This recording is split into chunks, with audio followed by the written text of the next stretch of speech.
Bienvenue sur Géopolitis. 1515, Marignan.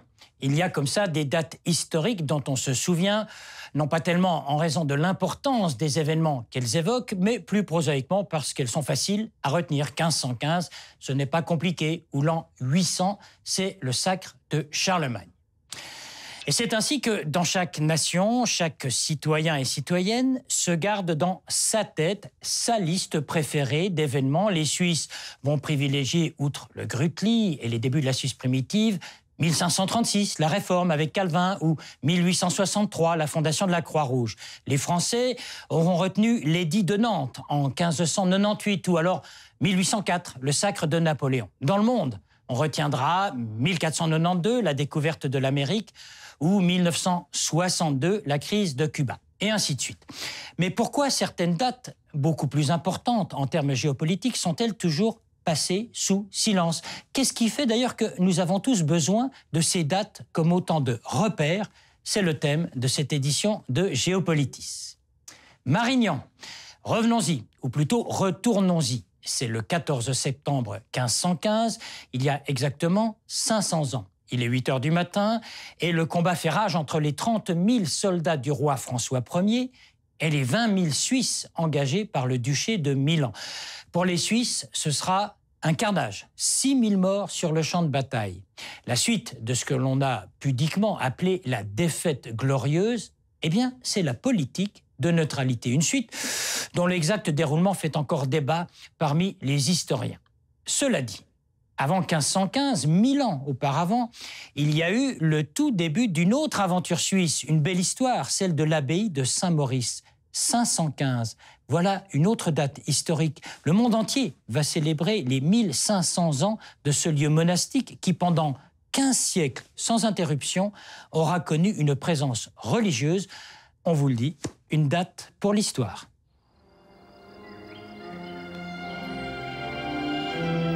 Égyptien converti au christianisme, Maurice et ses compagnons avaient été envoyés en Helvétie.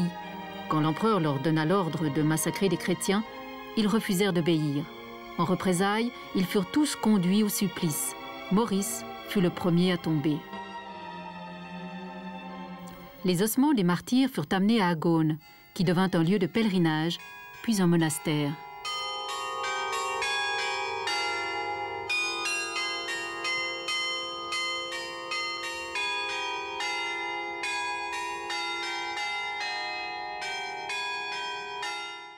Voilà, des dates qui marquent et qui nous disent quelque chose, et il y en a bien d'autres, en Suisse, en France et dans le monde. Est-ce que 2015 constituera un point de repère historique pour les futures générations? Cela reste à voir.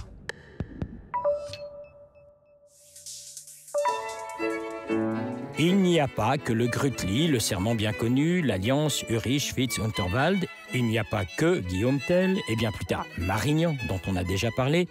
1536, c'est la Réforme, c'est Calvin qui prend pied à Genève et qui va exercer une influence historique dans le monde des religions. Largement moins connue, c'est cette date de 1648, la paix en Westphalie, qui met un terme à la guerre de 30 ans. Et surtout, c'est la reconnaissance juridique de la Confédération suisse en tant qu'État indépendant. 2 siècles plus tard, très exactement, en 1848, c'est la suite de la guerre du Sonderbund et la nouvelle constitution. La simple alliance de cantons souverains devient un État fédéral.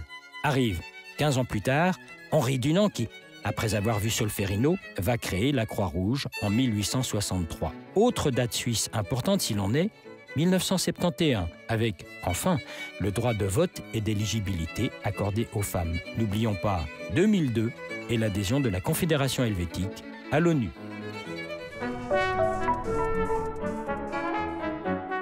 Sacré Charlemagne. Il y a la chanson, mais d'abord il y a l'histoire, avec ce sacre en l'an 800. Pour Jeanne d'Arc, c'est plus difficile à retenir. C'est 1431, un peu comme l'édit de Nantes en 1598 sous Henri IV, à ne pas confondre avec la révocation de l'édit de Nantes en 1685 à l'époque du roi Soleil. La Révolution française, tout le monde le sait, c'est 1789, avec en premier lieu la prise de la Bastille.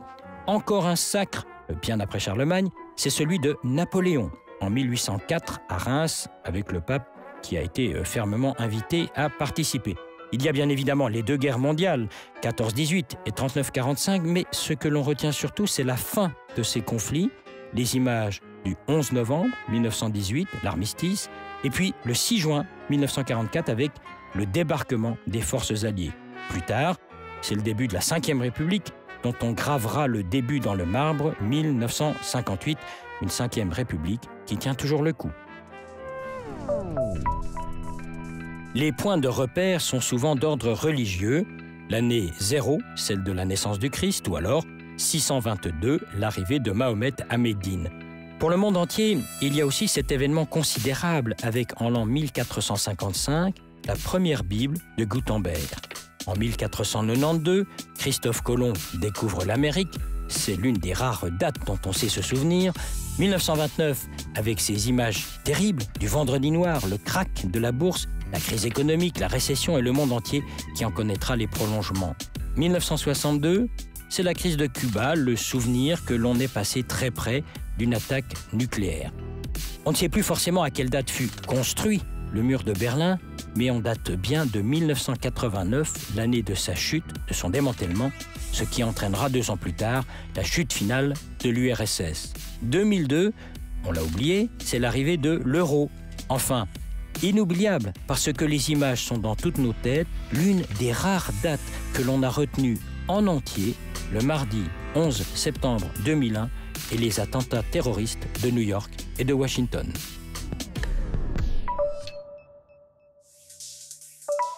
L'invité de Géopolitis, Irène Hermann, qui est professeure d'histoire à l'Université de Genève.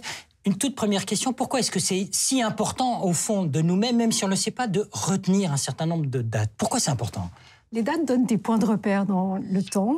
Et c'est assez important parce que ça nous permet de savoir ce qui s'est passé avant, ce qui s'est passé après, donc d'éviter des anachronismes, à savoir de s'offusquer de ce qu'une personne a été raciste à la fin du 19e siècle, tout le monde était raciste, ou bien alors d'expliquer des événements par ce qui va se produire par la suite. Donc il y a la date, mais il y a aussi ce qu'il y a autour. Si j'ose dire, il y a le contenu et le contenant. La date, c'est bien, mais pourquoi il y a eu cet événement? En fait, vous, historien, c'est là-dessus que vous travaillez. La date en tant que telle n'est pas extrêmement intéressante, si ce n'est donc pour situer dans le temps, c'est un outil de travail. En revanche, après, on peut prendre une date comme entrée pour essayer de comprendre une société dans son ensemble à un moment donné. Mais bon, alors il y a des dates, on l'a dit dans le sujet, dont on se souvient parce que de manière mnémotechnique, 1515 Marignan, etc., ou 1789 la Révolution. Mais on passe à côté de tas de dates qui sont hyper importantes. Et puis, ça ne reste pas dans nos mémoires ou dans nos têtes. Ce qui est extrêmement intéressant, c'est de savoir quelles sont les dates qui restent. Est-ce que c'est seulement un problème mnémotechnique ou est-ce que c'est parce que ce sont des dates qui ont été investies par la suite par le politique, qui en a profité pour faire des commémorations? Mais il est clair que le mieux, c'est bien entendu pour le public des dates qui sont faciles à retenir et qui, en plus, ont été abondamment commémorées. Alors, vous avez beaucoup travaillé, vous êtes professeur de transnational, histoire transnationale dans la Suisse. En Suisse, par exemple, on se souvient de certaines dates, mais pas d'autres qui sont fondamentales. Absolument. Par exemple, la date de 1848, qui actuellement passe pour être la date fondatrice de la Confédération, succède immédiatement, je ne vous révèle rien, 1847, qui est la date du Sonderbund, oui, qui, elle, est nettement moins connue. Mais s'il n'y avait pas eu de Sonderbund, il n'y aurait pas eu d'État fédéral. Pourquoi? Parce que le politique fait en sorte que le peuple se souvienne des bonnes dates et pas des mauvaises? Il y a un jeu? Absolument, il y a un jeu, il y a une instrumentalisation de certaines dates, parce que certaines dates se prêtent bien mieux que d'autres à l'instrumentalisation. C'est-à-dire que pour le monde politique, il est extrêmement important de pouvoir dire « voilà, nous avons un programme pour le présent, pour l'avenir ». Or, ce programme ne vient pas de n'importe où, mais il est ancré dans une histoire bien plus ancienne. Et je ne citerai pas de parti, mais il y en a certains qui remontent jusqu'au Moyen-Âge et attribuent au Moyen-Âge des pensées qui, bien entendu, n'en faisait pas partie. Alors là aussi, et c'est votre travail d'historien, il y a une extrapolation qui peut être honnête ou qui peut être tout à fait déviante de certains faits historiques et de certaines dates. Alors, il y a des instrumentalisations qui sont tout à fait délibérées et d'autres qui sont parfaitement inconscientes. La plupart du temps, les gens font une instrumentalisation inconsciente de ces dates, simplement parce qu'ils ne sont pas au courant, soit des développements récents de l'histoire, ou qu'ils n'ont pas eu l'occasion de s'y intéresser auparavant. La lecture que nous faisons d'une date, elle peut changer finalement. On parle de la guerre de 14, on a notre vue un siècle après, peut-être dans un siècle, on aura peut-être une autre vue, une autre perception de cette Première Guerre mondiale. Absolument. Ça vous intéresse, intéresse de juger de la différence de perception dans le temps? C'est ce qu'il y a de plus intéressant, en fait, parce que chaque événement est réinterprété par la suite de manière totalement différente. J'aimerais prendre un exemple précis.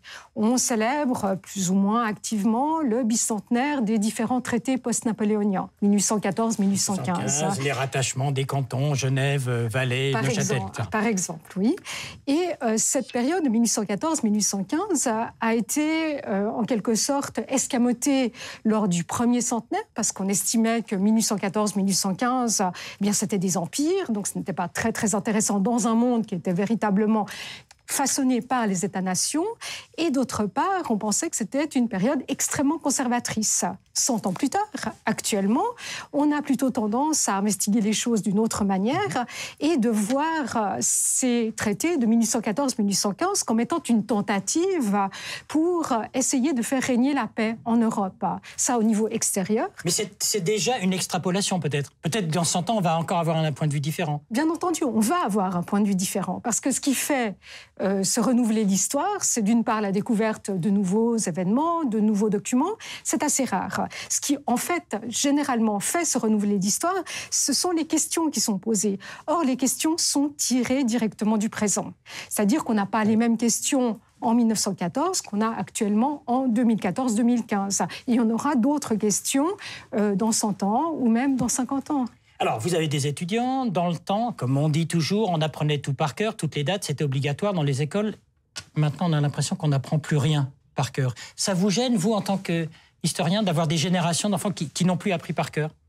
Ils finissent bien par reprendre ces repères. Et même si on ne fait plus de l'histoire bataille ou de l'histoire simplement politique, il reste quand même des dates tout à fait fondamentales qui vont être reprises par les étudiants. Donc, je crois que les gens qui s'intéressent à l'histoire, fatalement, qu'ils le veuillent ou non, vont retenir certaines dates. Mais il est clair que les dates sont beaucoup plus utiles pour ceux qui font de l'histoire politique, parce que les événements politiques, par définition, se produisent à un moment donné, un moment précis, un jour précis, une heure précise, parfois, alors même que d'autres types de développement historique sont beaucoup plus difficiles à dater précisément parce qu'il s'agit de processus de développement comme l'histoire économique, l'histoire sociale, l'histoire culturelle, qui sont extrêmement intéressantes aussi. Alors, j'ai lu quelque part, je pense que c'est vrai que l'histoire ne nous apprend pas ce qu'il faut faire maintenant, mais ça nous apprend surtout ce qu'il ne faut pas faire. Vous partagez ce point de vue en tant qu'historienne? Je suis absolument d'accord. Non, c'est vrai que l'histoire ne se répète pas. Ça, c'est vrai. Ça, c'est absolument vrai. Mais on apprend vraiment quelque chose? On essaye en tout cas. Je crois que les manifestations qui se sont produites à Paris tout récemment eh bien, étaient une démonstration du fait qu'on ne voulait pas revenir dans des situations extrêmes et qu'on voulait lutter justement contre des développements qu'on estimait préjudiciables. On se souviendra de 2015, du début en tout cas. J'imagine, oui. Oui, même si c'est extrêmement difficile à savoir. Merci, Irène Hermann. Je rappelle que vous êtes professeure d'histoire à l'Université de Genève. Merci pour vos explications. Merci à vous. C'est un fait historique très français. Pendant 6 siècles, les années qui se terminent en 15 semblent avoir concentré un maximum d'événements importants. 1215, à la suite de la victoire de Bouvines, victoire des Français sur les Anglais, c'est la réelle prédominance de la France sur ses rivaux. Du reste, ce n'est pas un hasard si c'est en 1215 que se crée l'Université de Paris. 1315, atmosphère bien différente. Autour de la Sainte-Chapelle, à Paris, c'est la triste fin de règne de Philippe le Bel, le roi maudit, l'affaire des Templiers. 1415, c'est l'année du désastre, le désastre d'Azincourt, le massacre des Français au Havre par les forces anglaises débarquées en force dans une France dont le roi Charles VI se comporte comme un fou et brade la souveraineté nationale. Heureusement, pour le royaume de France, pas pour les Suisses, il y a 1515 Marignan, le triomphe d'un tout jeune roi de 20 ans qui se nomme François Ier et dont le règne se confondra avec les plus beaux moments de la Renaissance. Un siècle plus tard, la même France vacille avec une Marie de Médicis en régente qui, cette année-là, marie de force un jeune roi de 14 ans qui ne s'appelle pas encore Louis XIII. Et voilà que, 100 ans plus tard, à Versailles, en 1715, s'éteint le roi Soleil, Louis XIV. C'est la fin d'un grand siècle, une grandeur dont s'inspirera jusqu'à sa chute un autre grand Français, Napoléon, empereur déchu. C'était en 1815. Et sur la page web de Géopolitis, préparée par David Nicole, vos commentaires sur cette page des dates historiques à votre disposition, des séquences vidéo, de l'infographie, les sites internet les plus branchés sur l'histoire, des archives, la possibilité de podcaster cette émission de la RTS. Et vous êtes toujours les bienvenus sur Géopolitis.